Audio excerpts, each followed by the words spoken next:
भारतीय सद्भावना मंच के तत्वाधान में सोमवार को सीसी रेसिडेंस क्रॉसिंग स्थित सूफी संत सम्मेलन का आयोजन किया गया, जिसमें पूर्व चेयरमैन हाजी नुसरत इलाही की अध्यक्षता में सम्मेलन की शुरुआत की गई।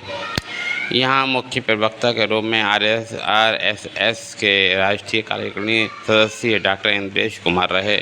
उन्होंने कार्यक्रम का उद्घाटन किया। उन्होंने कहा कि सूफी इंसानियत के रास्ते पर चलने का संदेश देते हैं, जो सबको अपनाते हैं। उन्होंने कहा कि संभल से दंगों का नहीं, मोहब्बत का पैगाम जाना चाहिए। हम प्यार से चल सकते हैं, लड़कर नहीं। हर ग्रंथ या पुस्तक से लड़ने का नहीं, प्यार का और मोहब्बत का संदेश दिया जाता है। हमें कट्टरता का संदेश किसी ने नहीं दिया। उन्होंने कहा कि संभल में दंगे का नहीं, मोहब्बत का पैगाम जाएगा। के दोस्त हैं दोस्तों,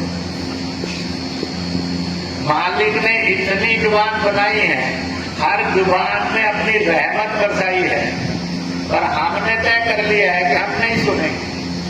होते कौन है आप नहीं सुनेंगे? हम होते कौन है जो नहीं सुनेंगे? नहीं सुनेंगे तो जन्नत जाना पड़ेगा, जन्नत नसीब नहीं होगी। इसलिए मालिक एक था, एक है, एक रहेगा। वो कभी अनेक ना था ना हो सकता। हम कहते हैं पत्थर में भी खुदा है, वो कहता है पत्थर में भी गॉड है, वो कहता है पत्थर में भी भगवान है, वो कहता है पत्थर में भी राम राम है, माता रानी, वो कहता है पत्थर में भी वाहिगुरु है। अब आप किसको नकारते हैं? जिस दिन आपको समझ में आ जाएगा ये अलग अलग जुबान में, अलग अलग मजहब में मालिक के नाम है, उस दिन आपको तसल्ली हो जाएगी, लड़ाई बंद हो जाएगी, संभल में फिर दंगा नहीं होगा।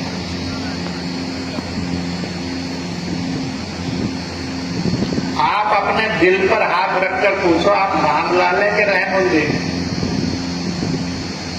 आप कांग्रेस के या समाजवादी के बीजेपी के, कि आपको मालिक ने संभल में पैदा किया, संभल के आस पैदा किया, आपस में नफरत करने के लिए और दंगा करने के लिए किया था, या आपस में अमन और सुकून से रहकर मोहब्बत करने के लिए पैदा किया?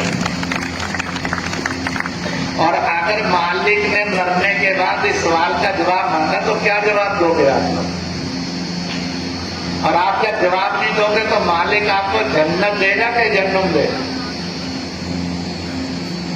जिसको लगता है कि मालिक ने हमें तो नफरत पैदा करने के लिए भेजा है। मेरी आइडेंटिटी को आज तक कोई नुकसान नहीं हुआ इतने वर्ष में।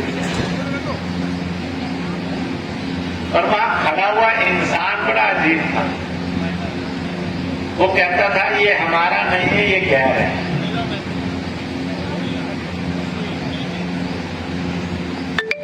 मैं कश्मीर में हजरत बल में था। मैंने उनसे पूछा, हजरत बल की इस इमारत में, हजरत बल में मैं इबादत कर सकता हूं कि नहीं कर सकता हूं? मैं तो इंद्रेश कुमारी लोग, मैं अरबी भी नहीं बोलने वाला, फारसी भी नहीं आती नहीं है बहुत।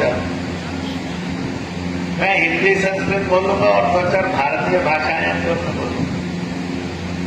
मालिक मेरी सुनेगा कि नहीं सुनेगा?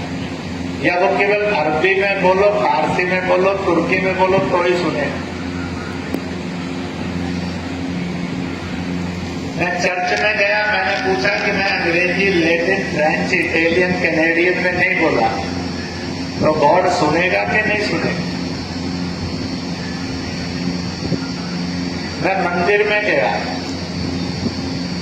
वहां अगर मैंने संस्कृत में, हिंदी में नहीं बोला, किसी और जुबान में बोला, मैंने अरबी में और अंग्रेजी में बोला, तो ईश्वर परमात्मा राम सुनेंगे कि नहीं सुनेंगे?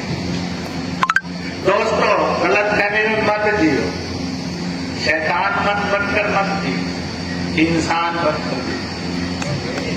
एक वही है मालिक जो सबकी सुनता और सबकी जानता, बेजुबान की भी अगर कोई जुबान जानता है किसी चीज पतंगे की कीड़ी मकोड़े की भी जुबान जानता है, उसका दुख समझता है, उसे ईश्वर कहते हैं, खुदा कहते हैं, मालिक कहते हैं, ऊपर वाला कहते हैं। जिसको लगता है कि केवल मालिक एक ही जुबान जानता है, तो मालिक भी अच्छा होगा। ये मेरी कायनात का आदमी कहता है मुझे तो 6 जुबान आती है, मैं अरबी भी बोल दूंगा, उर्दू भी बोल दूंगा, अंग्रेजी भी बोल दूंगा, हिंदी भी बोल दूंगा, और मालिक तुझे केवल अरबी आती है। इस अहंकार में जो जितना है वो शैतान की औलाद है, शैतान के रास्ते। जो इसमें जितना है कि उसको केवल अंग्रेजी लैटिन आती है, वो भी शैतान के रास्ते। जो कहते हैं कि मालिक को केवल उर्दू और हिंदी आती है, वो भी गलत रास्ते। मालिक ही है जो सबकी सुनता है और सबको जानता है। और मालिक से जब कट्टरपंथियों ने या सूफियत वाले लोगों ने या इंसानों ने और शैतान ने सवाल किया, मालिक तो हमारी समस्या का हल कर दे, हम तो अलग अलग जुबान में तुम्हें अलग अलग मान बैठे। ध्यान रखो, आप में से जिसने कुरान शरीफ पूरा पढ़ा और अच्छी तरह से याद, वो जरा हाथ खड़ा करें। चंद लोग हैं, इनके लिए तालियां बजा दीजिए। जिन्होंने कुरान का देखा है अच्छी तरह, वो हाथ खड़ा।